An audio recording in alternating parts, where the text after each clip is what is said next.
Hi guys, my name is Erica Soto. If you're new, hi, welcome. I'm happy to have you. Hi, my name. Get it right this time.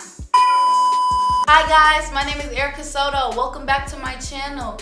If you're new, hi, welcome. I'm happy to have you. If you're returning, hi, welcome. I'm happy to have you.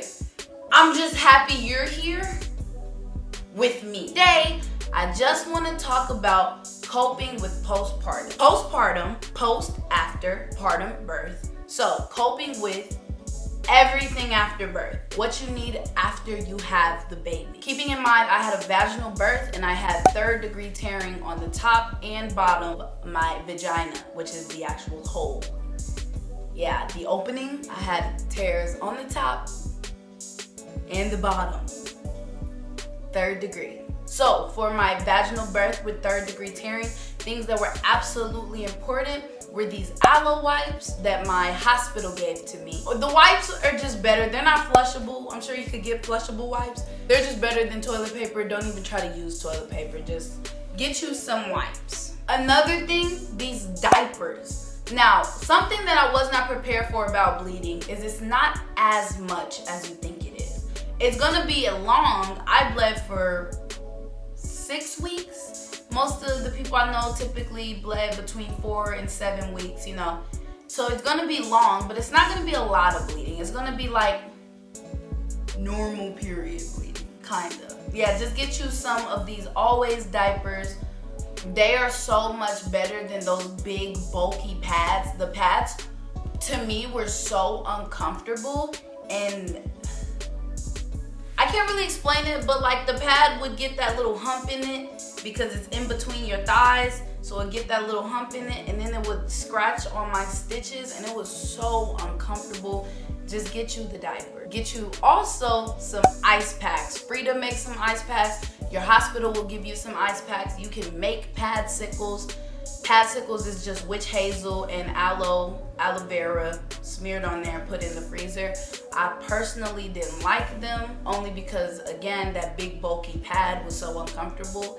But also, it didn't stay cold long. Like, witch hazel doesn't freeze or anything, so it thawed out. It was warm by like 2-3 minutes later. So I really didn't like padsicles, but I did like the Frida ice packs and the ice packs my hospital gave me. They came in clutch. Also get you a peri bottle. The hospital is going to give you the little regular cheap ones. I like them. I liked it. If you don't want to pay for a peri bottle, your hospital is going to give you one, and that's totally fine. If you want something a little more fancy, you can get the Frida peri bottle. I had both. I had both because I had tearing at the top and the bottom. So the Frida nozzle helped me get like under, more towards like the gooch. and then the hospital one just helped me like get on top. So I used them both. I liked them both. You can put warm or cold water in them. I liked warm. Another thing is an abdominal wrap. Check your insurance, because your insurance might cover an abdominal wrap. Your insurance might cover one. Also, the hospital has them. They don't want to tell you, and they ain't gonna tell you, but they have them. You just gotta ask. I had to ask. I didn't get the one through my insurance. I don't know why I did it. I just didn't. So I had to ask for an abdomen. God! I had to ask for one either way. She gave me one, no problem. I just had to ask for it. And most importantly, for your postpartum recovery, rest. Sit down. Don't move. Sit down. Yes, the house is dirty. Leave it. Sit down. Okay? You don't want to be doing, especially if you had a C-section, you really, really, really don't want to be up, cleaning, moving. You don't realize how many ab muscles and vagina muscles you use until you go through something traumatic as childbirth. We actually had orders to move, and we were supposed to be gone by September. Well, we were supposed to leave September 1st. We didn't have to be gone by then, but we were supposed to leave September 1st. I had my baby August 7th.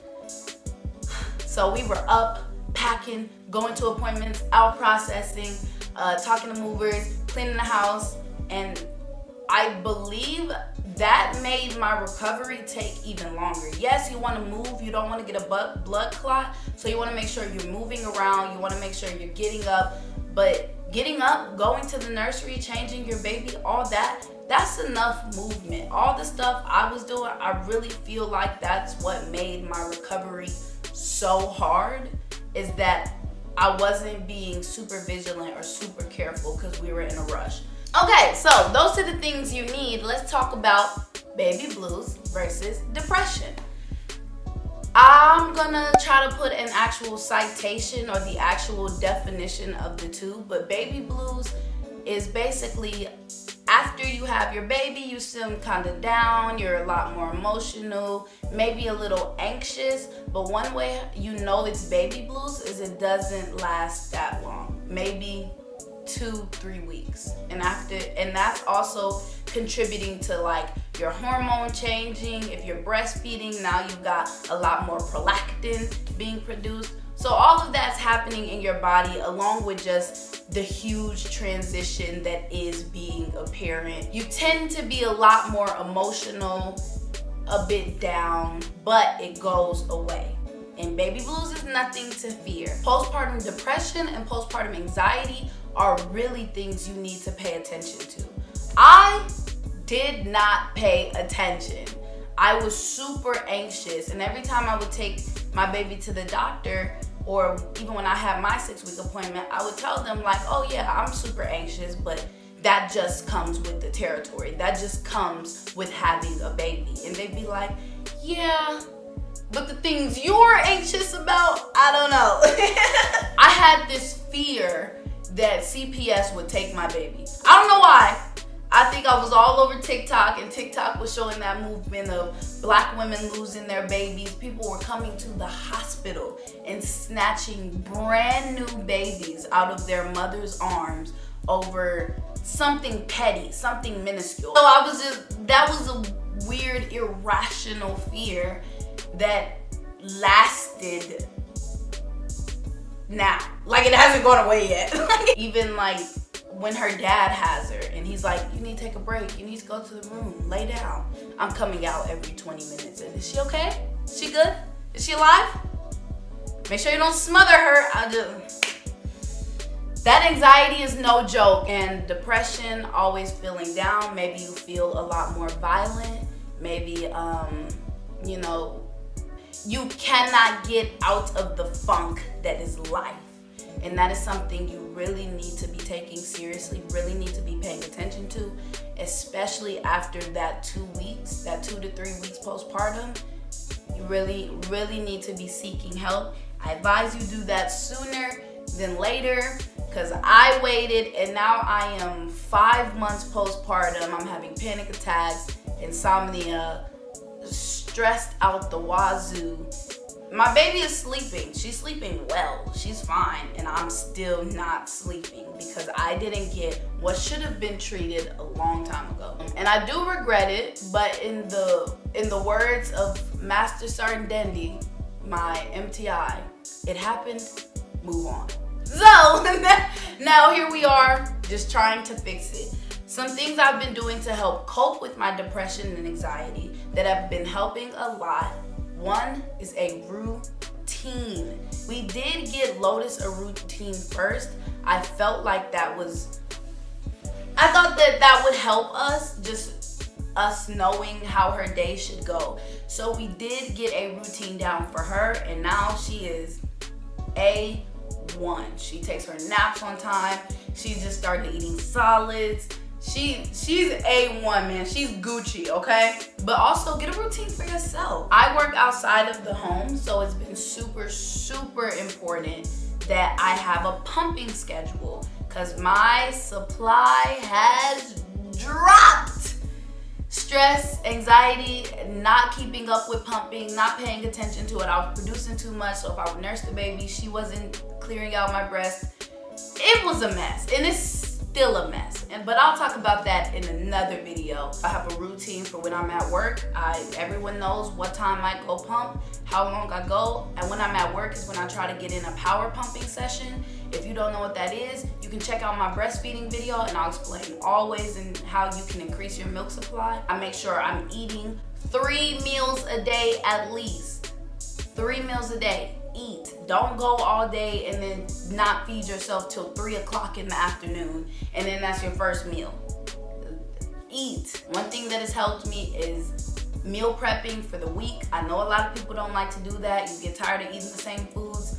But one, I've lost a lot of weight, so I'm gonna keep doing it. But also, I'm eating consistently, so get over that hump. Another thing to help you cope is ask for help.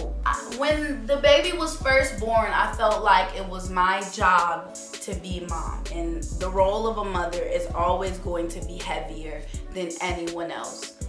And although that there's some truth to it, there's ways in which if you have support, like all I have is my husband, that's all we have. We don't live near any family. We don't really got the money to hire help. So it's just me and him, and learning to lean on him, learning to trust him and tell him.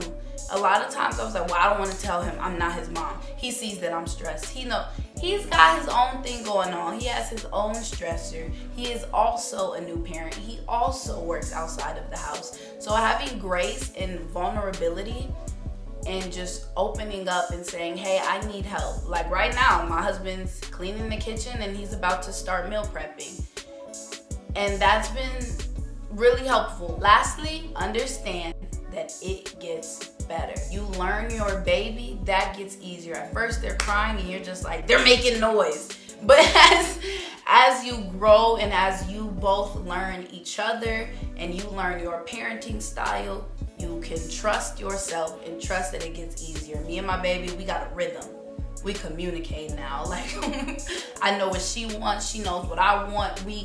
We got it. We're in there. You know, daddy knows exactly where to fall into place as well. Like, trust yourself and trust yourself as a parent. Trust your partner as a parent. I know it's hard, especially if you have the type of family that wants to help to the point where, oh, they're telling you how to do this. They're telling you you need that. You know what is best for your child.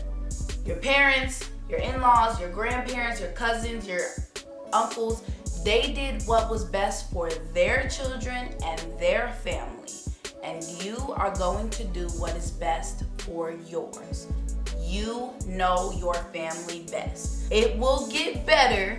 You will get better. It's okay. Don't be so hard on yourself. Okay, so that's all I got for you guys today. Again, like I said, I'm gonna be doing a lot more creative videos. I just want to get these types of videos out the way, but I'm definitely gonna be doing what I eat in a day, what baby eats in a day. We're gonna be doing vlogs. I'm gonna try to bring y'all to work with me, a day in our life, a week in our life. I really want to do those types of videos because those are the ones I like watching. I'm gonna do more cleaning with me, and an organized with me is coming. I know y'all see this room. I'm not gonna show y'all the whole room, but that glimpse is a good example of everything I pushed out of the camera's view.